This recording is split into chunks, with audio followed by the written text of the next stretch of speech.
श्री शिवाय नमस्तुभ्यम। हर हर महादेव, जय भोलेनाथ। स्वागत है आप सभी का आपके अपने चैनल शिव साधना मार्गदर्शन में। बहुत बहुत स्वागत है। भगवान भोलेनाथ की कृपा आपके और आपके समस्त परिवार पर सर्वदा सर्वदा बनी रहे। दोस्तों, आज की इस वीडियो में मैं बात करूंगी, सूर्यास्त के बाद कभी भी ना करें ये 10 काम, वरना पछताएंगे और होगा बड़ा ही नुकसान, और साथ ही घर का होगा सत्यानाश। मुश्किलें आपकी जिंदगी में बढ़ जाएगी और इसी के साथ दुख दारिद्रता आपको घेर लेगी और सभी प्रकार के कष्ट आपकी ज़िंदगी में मंडराने लगेंगे। यदि आप सूर्यास्त के बाद ये 10 कार्य करते हैं तो मान के चलिए माता लक्ष्मी तो आपसे रुष्ट होंगी ही होंगी, और इसी के साथ आपके घर में सभी प्रकार की परेशानियां बढ़ जाती हैं। अनचाही दौड़ बढ़ जाएगी और अनचाहे खर्चे बढ़ जाएंगे और साथ ही कोई ना कोई सदस्य बीमार पड़ता रहता है।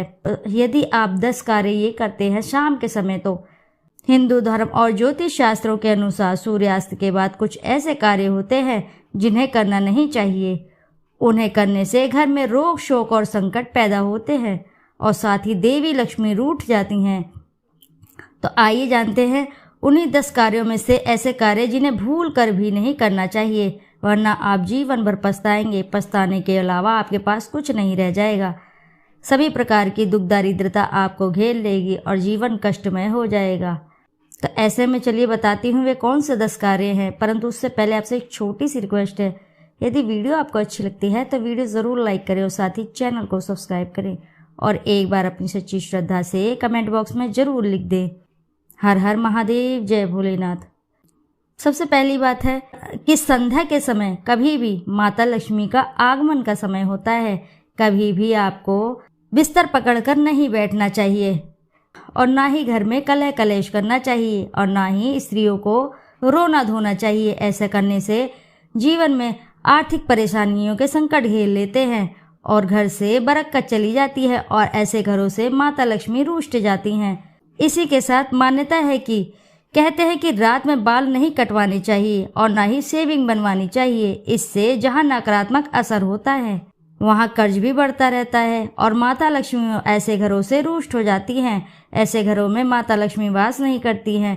जब वहां माता लक्ष्मी वास नहीं करती हैं ऐसे घरों में, तो उनकी बहन आ लक्ष्मी वास करती है। उनकी बहन जब आ लक्ष्मी वास करती है ऐसे घरों में, तो कलह कलेश बढ़ जाते हैं, दुख दारिद्रता बढ़ जाती है और सभी प्रकार के कष्ट मंडराने लगते हैं। इसी के साथ है अगला कार्य, रात में कभी भी दूध नहीं पीना चाहिए क्योंकि दूध की तासीर ठंडी होती है। अगली बात है, सूर्यास्त के बाद पेड़ पौधों को छूना, उनके पत्ते तोड़ना या उन्हें पानी देना सही नहीं माना जाता है। मान्यता अनुसार वे सूर्यास्त के बाद सो जाते हैं।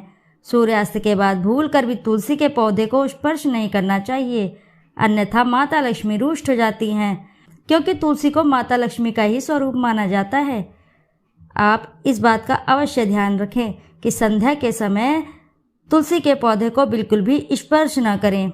यदि आपको ज़रूरत है तो आप संध्या के पहले ही उनकी पत्तियों को तोड़ लेना चाहिए और संध्या से पहले ही उनको पानी दे देना चाहिए। आपको तुलसी के पौधे को बिल्कुल भी संध्या के बाद आपको स्पर्श नहीं करना है। इसी के साथ कई लोग 2 समय स्नान करते हैं, सूर्योदय के बाद और सूर्यास्त के बाद। यदि सूर्यास्त के बाद स्नान कर रहे हैं तो माथे पर चंदन ना लगाएं।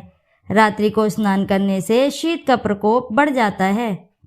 इसी के साथ अगला है, सूर्यास्त के बाद कपड़े धोना सुखाना सही नहीं माना जाता है। इससे आसमान से नकारात्मक ऊर्जा प्रवेश कर जाती है। यह भी कहा जाता है कि इससे व्यक्ति रोगी हो जाता है। इससे कपड़ों पर बैक्टीरिया की संख्या भी बढ़ने की मान्यता है। इसी के साथ अगला उपाय है, जी हाँ दोस्तों, खाना खुला रखना। सूर्यास्त के बाद भोजन या पानी को खुला नहीं छोड़ना चाहिए, उन्हें ढककर ही रखना चाहिए। मान्यता है कि खुला छोड़ने से उसमें नकारात्मक गुण बढ़ जाते हैं। इसी के साथ अंतिम संस्कार नहीं करते हैं। जी हाँ दोस्तों, अंतिम संस्कार गरुड़ पुराण के अनुसार सूर्यास्त के बाद अंतिम संस्कार किया जाता है तो मरने वालों को परलोक में कष्ट भोगने पड़ते हैं। अगले जन्म में उसके अंगों में खराबी आ सकती है, इसलिए कभी भी सूर्यास्त के बाद अंतिम संस्कार ना करें। इसी के साथ अगला है दही या चावल का सेवन। सूर्यास्त के बाद दही का सेवन करना भी वर्जित है। दही का दान भी नहीं करते हैं। दही का संबंध शुक्र ग्रह से है और शुक्र को धन वैभव का प्रदाता माना जाता है। सूर्यास्त के समय या सूर्यास्त के बाद दही का दान करने से सुख समृद्धि चली जाती है। इसी तरह सूर्यास्त के बाद चावल का सेवन भी नहीं किया जाता है। जैन धर्म के अनुसार तो सूर्यास्त के बाद भोजन ही नहीं करना चाहिए, क्योंकि इससे रोग बढ़ते हैं। इसके और भी कई नुकसान होते हैं। इसी के साथ अगला है, मान्यता है कि सूर्यास्त के बाद कभी भी झाड़ू पोछा नहीं लगाना चाहिए। झाड़ू पोछा साफ सफाई नहीं करनी चाहिए। सूर्यास्त के बाद झाड़ू लगाने से धन में हानि होती है, क्योंकि माता लक्ष्मी रुष्ट हो जाती है। सूर्यास्त का जो समय होता है उस समय माता लक्ष्मी आपके घर पर आती हैं। ऐसा जब करते हो आप, सूर्यास्त के बाद जब झाड़ू लगाते हैं, तो माता लक्ष्मी ऐसे घरों से रुष्ट हो जाती हैं और ऐसे घरों में बिल्कुल भी प्रवेश नहीं लेती हैं।